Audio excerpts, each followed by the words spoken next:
I heard it from Bob down the street. I'm going to count on the word of mouth marketing, right? Because that's really important. We know word of mouth marketing is important. Somebody yelled earlier about their existing clients.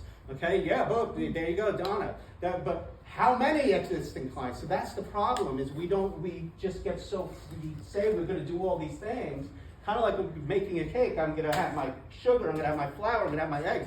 But I don't know how much of any particular item, right? Yeah. Yeah, so I'm not a cook. You're not a cook, and so here you are about to bake a cake, Yeah. and I'm willing to bet that it's going to be really good, Mm-hmm. right? So how much flour, let's say, flour is the cold calling. Okay, now I know a lot of you love cold calling. Who loves cold calling? Yeah. Really, seriously. Does anybody like cold calling? Okay. Who hates cold calling? Okay. However, I can tell you right now, if you had zero business coming in the door, you better bet your butt you're going to be on that phone making cold calls. Okay, and I've learned that the hard way, and it was a good lesson. So how much flour do we need?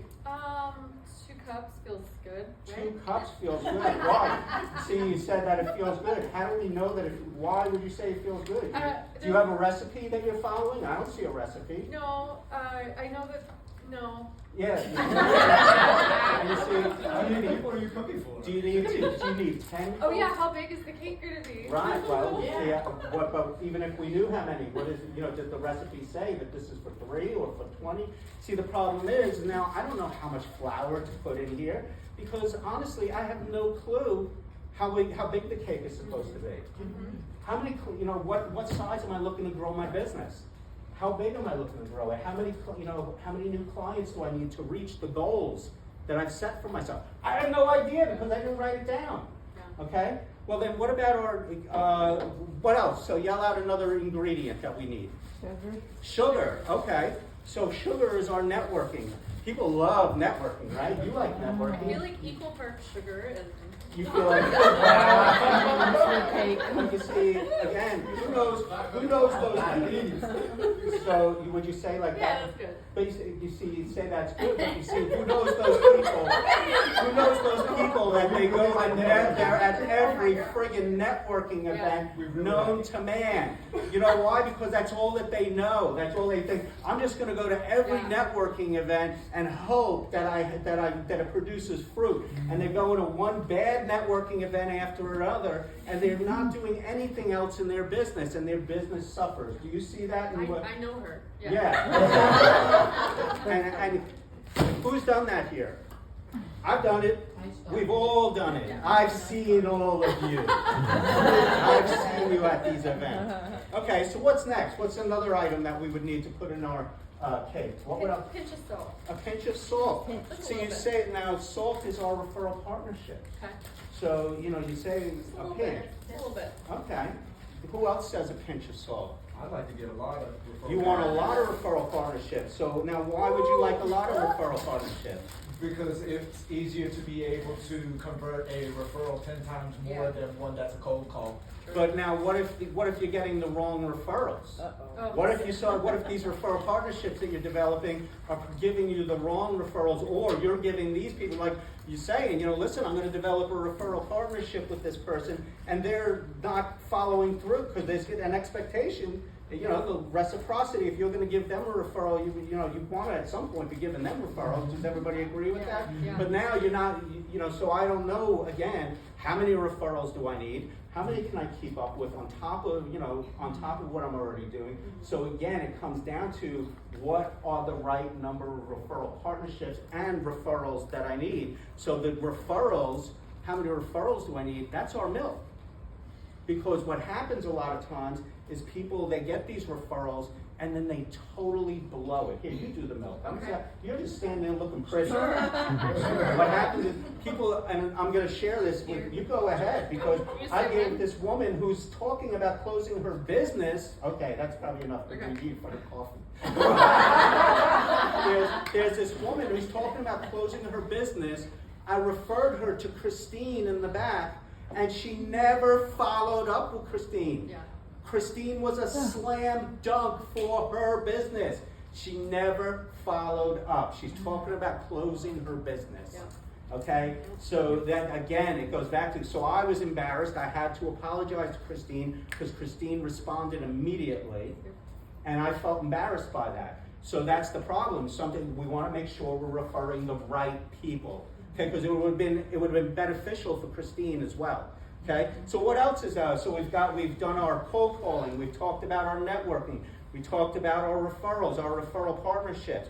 What about, does anybody here like to do drop-ins? You know, where you just stop in at somebody? Christine does it. You know, I've done that. now the question is, how many drop-ins? That's our eggs. So how many drop-ins do we need to do? You know, that's where you're just stopping at a business, and you know, whether it's somebody you already know or somebody you don't know, and you say, yeah, you do that. Yeah. So again, we don't know how many drop-ins are going to be effective. Now, here's the thing. Is if you do a certain number, you begin to see how many drop-ins produce. If I do 20 drop-ins in a week, where I'm going to businesses and dropping in at people, you're not done No? now. Yeah, you don't know. But if you're just dropping in, you figure out that if I do a certain number of drop-ins, that this number of people respond, that then they respond. Again, and here's the thing, and Carrie's going to talk about this in a little while, even drop-ins like cold calls are specifically about just gauging interest. It's not about expecting to close the deal right there, okay? Now here's something that, Donna talked about our existing clients, okay? Now, existing clients, Not too much. you know, again, you don't want to, here's the thing, we want to ask our existing clients for referrals, but we don't want to overwhelm them. We don't want to overwhelm them constantly asking our existing clients for new business. You know, and that's a big thing, because I really believe strongly in asking our current clients for referrals and to upsell, you know, to buy other products and services we have. But you don't want to keep banging on that door. That's another thing bless you. That's another thing that a lot of people do, is they beat the crap out of their current clients and then wonder why they keep running away. Okay, has anybody ever experienced that? I can tell you, when my printing business was suffering, I did that way too much. Here, why don't you start stirring? Because how are we going to eat this thing if we don't start stirring it Is up? that what I'm really It looks here for? really good, right? A taste tester? Yeah, you are the taste tester.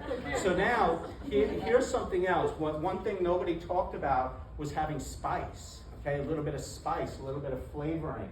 And that's what our differentiators are, okay? The differentiators in all of our businesses. When I owned the printing company, my differentiator from my main competitor was that I had 25 years experience in the industry at that point.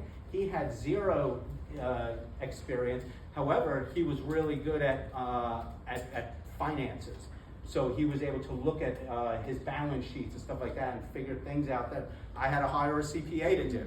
So we just looked at things differently. So tell me a differentiator about you personally. Something that's different about you, Amy, than anybody else that you would say. Well, in design, it's kind of easy, because can I do a little anecdote? Sure. My personal philosophy about design is that there are, design solves a problem. If you didn't know that, design is not just aesthetic, it solves problems. And there are, to any given problem, I think that there are potentially limitless solutions, but I don't have access to all of the limitless solutions. I am limited by my skill set, my creativity, my tools, my software, etc. But the subset of choices that I make is going to be unique and different from the subset of choices that any other designer makes. So what's your differentiator? I'm What's me, I've got different my about eye, I guess. And okay, and so what would be something though, if somebody said, what's your differentiator? What would tell me that's different about you than another designer? What is something you've done in your life? I know a few things about you. What's something that you've done in your life that other people haven't done? That's probably Versavia, who's a designer, that she maybe has never experienced or done in her life. I'm a singer and a performer. You're a singer and a performer. So that's All right. Psychology background. psychology. So those are things that are her differentiators. okay? My differentiator as a business coach, I'm just putting it out there, is that I actually owned a brick and mortar business and owned a real estate business. So those two things are huge differentiators for me than most of my competitors, because a lot of not all, but a lot of my competitors, business coaches, they never actually owned the business. They ran somebody else's business, or they were a manager. And so then they come out and they say, hey, I can tell you everything about that. But in my opinion, they've never been awake at 3 or 4 in the morning wondering how they're going to make payroll the next morning. That's a huge differentiator in my opinion, as a business coach. Not taking anything away from them, that's the guy I want to work with. So what happens is you get this beautiful, wow, I think that would actually be pretty good in the oven. Maybe, it's like more like cookie dough, I guess. Yeah, Like a little so thicker. what happens is, because we didn't really have a recipe, this is honestly the best looking one I've ever had. Yeah. But because we didn't have a recipe, we don't really know what we've got there. And my guess is that it probably wouldn't taste so well. Do you agree? No, I'm not gonna. Somebody call the ambulance. But because of that, we don't know how well it's gonna taste. Yeah. And that's the way we treat our prospecting. We have all of these things that we can do, but we don't actually know if they're going to work in the amount of that we're using them. So let's say the number of networking events you're going to, the number of cold calls you're making, or people don't want to make cold calls, the number of referral partnerships you're developing. You want to make sure that I'd rather have 2 referral partnerships that are kick-ass referral partnerships than 40 that are mediocre. You get my point? The number of referrals that I'm getting from people. Again, I'd rather get 2 really rock-solid referrals per week than getting 20 referrals that are not the right fit people for me. And I've been through that, and I'm sure we all have at some point. I want to make sure that the clients that I have, that when I'm reaching out to them, and asking them for referrals, or asking them to, sharing with them other products or services I have, that it's really something that's going to bring value to them or make them look good. We want to and then you want to, which we're going to talk about later, you want to create a scorecard for that. You want to have a scorecard so that this way you figure out what's the right mix, what is the right recipe. And we'll talk more about that a little while after Carrie talks.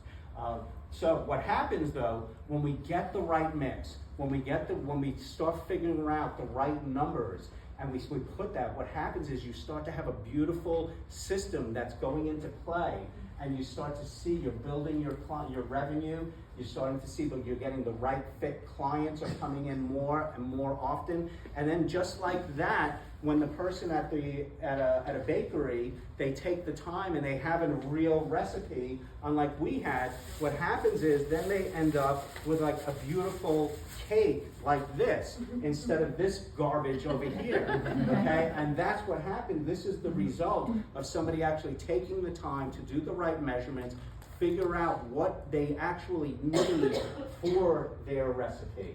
And so from that, I just want to say thank you for helping. Aww. This cake is for you. Thank you. But I do have to get everything else back. Yeah. So let's give it a hand.